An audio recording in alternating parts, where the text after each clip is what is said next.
Hello friends, welcome back to my YouTube channel EHSC study point by SK। आज हम बात करेंगे what is housekeeping, housekeeping क्या होता है। उसके बाद कॉस्ट ऑफ पुअर हाउसकीपिंग, अगर हाउसकीपिंग साइट पे सही नहीं है या किसी भी प्लांट एरिया में सही नहीं है तो उसका कॉस्ट क्या चुकाना पड़ेगा। और नेक्स्ट उसके बाद बात करेंगे benefit of good housekeeping, good housekeeping के बेनिफिट क्या होते हैं। तो इन तीनों चीजों पे बात करते हैं। तो चलिए सबसे पहले जानते हैं कि हाउसकीपिंग क्या होता है। What is housekeeping. तो हाउसकीपिंग का मतलब क्या है। Housekeeping means not only brooming and cleanliness. Housekeeping का मतलब सिर्फ झाड़ू लगाना या क्लीन करना नहीं होता है, but it is also keeping and arranging material in right way. मतलब उसके अलावा क्या होता है, मटेरियल को अरेंज करके रखना और मटेरियल को राइट वे में रखना ही हाउसकीपिंग कहलाता है।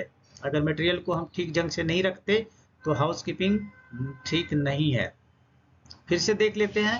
Housekeeping means not only brooming और क्लीनिनेस, झाड़ू लगाना और क्लीनिनेस करना ही नहीं है, but it is also keeping and arranging material in right way. ये है जो हाउसकीपिंग है। तो समझ गया हाउसकीपिंग का डिफिनेशन। नेक्स्ट देखते हैं। मीन्स हाउसकीपिंग का एक दूसरा भी डिफिनेशन है। मीन्स आप कह सकते हो कि a place for everything and everything in its place. मतलब एक ऐसी जगह जहाँ पे सभी चीज रखा जा सकता हो and everything in its place, और सभी चीजें हैं जो अपने अपने जगह पे रखे हुए हैं। अगर इस तरह का साइट दिखता है तो वो गुड हाउसकीपिंग में माना जाएगा। और हाउसकीपिंग का मेन जो डिफिनेशन यही है।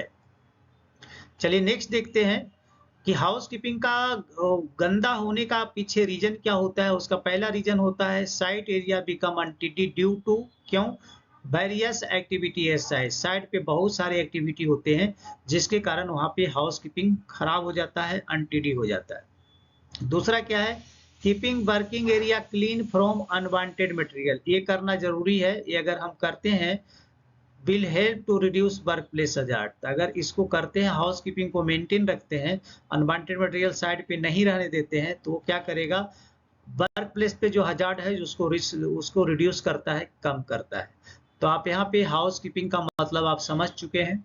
अब नेक्स्ट हम बात करते हैं जो दूसरा था कि कॉस्ट ऑफ पुअर हाउसकीपिंग। अगर हाउसकीपिंग को मेंटेन नहीं किया जाता है तो उसका कॉस्ट क्या क्या आएगा। पहला आएगा कट इंजरी हो सकता है, fracture and other major injury हो सकता है by slip, trips and fall के कारण, और ड्यू टू पुअर हाउसकीपिंग। तो पुअर हाउसकीपिंग नहीं, हाउसकीपिंग सही नहीं होने की वजह से कट इंजुरी की संभावना है। अगर गिर गया आदमी स्लिप ट्रिप के कारण, अगर हाउसकीपिंग, तो फ्रैक्चर हो सकता है और अदर मेजर इंजुरी भी उससे हो सकता है। नेक्स्ट इसका है fast due to combustible material. अगर हाउसकीपिंग नहीं किया गया है और वहाँ पे कंबस्टेबल मटेरियल पड़े हैं तो वहाँ पे उसमें आग लगने की डर है। Collision and falling object. तो कोलिजन एंड फॉलिंग ऑब्जेक्ट खास करके कहाँ पे होता है, कोलिजन मटेरियल का कोलिजन होना या फॉल होना, ये खास करके वेयर हाउस में होता है या मटेरियल स्टोरेज जो एरिया होता है वहाँ पे, क्योंकि इसको हम रैक बाई रैक रखते हैं। अगर ठीक से इसको अरेंज करके नहीं रखा गया तो वहाँ पे कोलिजन भी हो सकता है और फॉलिंग ऑब्जेक्ट का भी हो सकता है। नेक्स्ट देखेंगे, इसमें हेल्थ प्रॉब्लम भी होता है। अगर हाउसकीपिंग को क्लियर नहीं किया गया तो यहाँ हेल्थ प्रॉब्लम भी। जैसे हेल्थ प्रॉब्लम कैसे हो सकता है, spreading bad smell amongst the working people due to improper cleaning of food waste. जैसे कि कुछ ऐसी चीजें रखे हो जो सड़ने वाली है और सड़कर वो बदबू क्रिएट कर रहा है। जैसे कि फूड वेस्ट हुआ, इसको इधर उधर फेंक दिया तो ये सड़ने के बाद इसकी पूरी बदबू आएगी।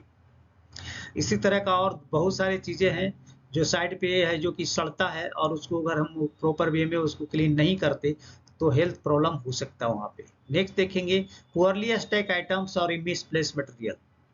तो मटेरियल को स्टैक सही ढंग से नहीं करना जिसके कारण यहाँ पे क्या होता है, एक्सीडेंट होने का संभावना रहता है। या मिसप्लेस मटेरियल को सही ढंग से नहीं रखना। नेक्स्ट है main getting hit by falling object. अगर हाउस कीपिंग सही नहीं रखेंगे ऊपर में कहीं हाइट एक्टिविटी में या नीचे ही, तो उस केस में मटेरियल क्या होगा, फॉल होगा और किसी आदमी पे गिरेगा और उसे हिट करेगा। नेक्स्ट देखेंगे man sleeping due to greasy wet and dirty. तो अगर कोई भी फ्लोर जो है कि ग्रीसी है, वेटेड है, वेट है या डर्टी फ्लोर है और उस पर अगर आदमी चलता है तो उस केस में वो स्लिप होके गिरेगा, क्योंकि ग्रीस के कारण स्लिप होगा। वेट एरिया रहेगा तो भी स्लिप होगा। या डर्टी फ्लोर है तो उसके साथ इंटेंगल होकर उसमें जो मटेरियल पड़े इंटेंगल होकर वहां भी गिर सकता है। नेक्स्ट देखेंगे fire accidents due to faulty electrical wires. यहाँ पे ये भी हो सकते हैं अगर इलेक्ट्रिकल यहाँ पे हाउस कीपिंग में एक ये भी आता है कि अगर कोई भी इक्विपमेंट अगर आप वहाँ पे इस्तेमाल कर रहे हैं तो उसको सही ढंग से रखना, सुरक्षित रखना जिम्मेदारी है। अगर उसको सही ढंग से सुरक्षित नहीं रखा तो वो भी पुअर हाउस कीपिंग में आएगा। जैसे वायर को इधर उधर छोड़ देना, वायर है जो जमीन पे पड़ा होना, या वायर हैंग हो रहा है आदमी के साथ टच कर रहा है, तो ये सब पुअर हाउस कीपिंग का एग्जाम्पल है। तो यहाँ पे फॉल्टी इलेक्ट्रिकल वायर होने से भी फायर एक्सीडेंट हो सकता है, मतलब शॉर्ट सर्किट के कारण, और एक्सीडेंट यहाँ पे हो सकते हैं। चलिए अब नेक्स्ट देखते हैं कि बेनिफिट ऑफ गुड हाउसकीपिंग क्या है। तो पहला बेनिफिट क्या मिलेगा, good housekeeping prevent accident and fire prevention. Good housekeeping रखते तो एक्सीडेंट नहीं होगा, फायर को भी प्रिवेंट करेगा। नेक्स्ट है maintain safe and healthy work place. अगर गुड हाउसकीपिंग करते हैं तो वर्क प्लेस सेफ रहेगा और वर्क एरिया हेल्दी रहेगा। नेक्स्ट देखेंगे ये टाइम को सेव करता है, मनी को सेव करता है, मटेरियल को सेव करता है, स्पेस को सेव करता है, और इफर्ट जो लगाते हैं उसका सही रिजल्ट निकलता है।